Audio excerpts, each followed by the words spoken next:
So I'm glad to be back to Ottawa. I graduated from Carleton 50 years ago. That make me a very old man. So I'm wondering how many of you are familiar with meaning therapy? Can I see? Oh, let me see. That's pretty good. And how many of you actually use some form of meaning therapy in your practice? Oh, not bad. Thank you. Okay. Now, I'll spend today with you on meaning therapy, but I don't want to do all the talking. Okay. So I would like you to present some cases so we can see how we can apply meaning therapy to those cases. Sometime I may ask you to come forward to do a role play. Okay? And so make sure you ask questions. Okay. So should we get started now? So the first question is that why is meaning therapy necessary? What is it?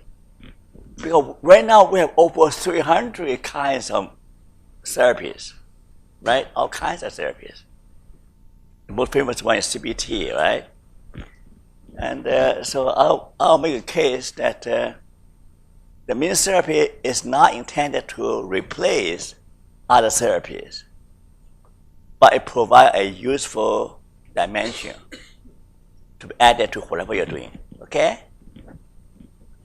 So meaning therapy, we have to begin with Frankl. Do you all know Viktor Frankl, a very famous guy, right? So Frankl's main contribution is his concept of will to meaning. That is a spiritual desire that is the most fundamental, basic human motivation, a spiritual motivation. So to Frankl, there are two things that are important, okay?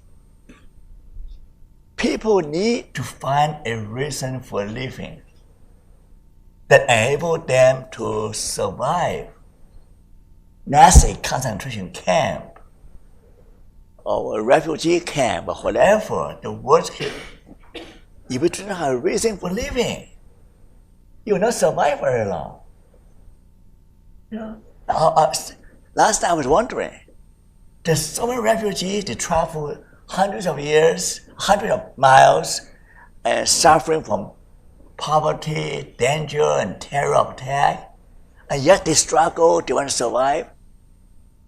Because they have reason for living, they want to go to a better country, to a better future for the children. So that keeps them alive. In contrast, there's certain people in North America, they have freedom, they have everything to live for. They can buy all the comfort they need, yet they kill themselves or through overdose or suicide. Why? Because there's no purpose, no reason. So I'm saying that Frankl is very important because he points out that you need two things. One is the reason for living, for survival, for surviving the worst situation. The second thing is that you need a purpose to become your best, to develop potential so that you can make an important contribution to society. See, one's healing, one's flourishing. Right off the bat, you know the meanings of both purposes. Okay. So that's why I mean therapy is capable of doing both. The motto of meaning therapy is twofold, okay? Relationships is all we have. Meaning is all we have, relationships is all we need. Can you think of yourself without meaning? It's not possible, right? You need symbolic meaning to communicate, to read. We live in a world of meaning. Every material thing has symbolic meanings. Culture It's a collection of symbols. Yeah. So we're living in a world of meaning, and we function through meaning. The second thing is that relationship is all we have, because that is the basis for healthy living.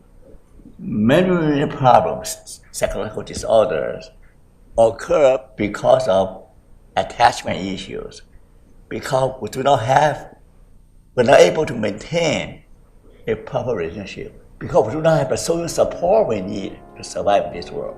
Yeah.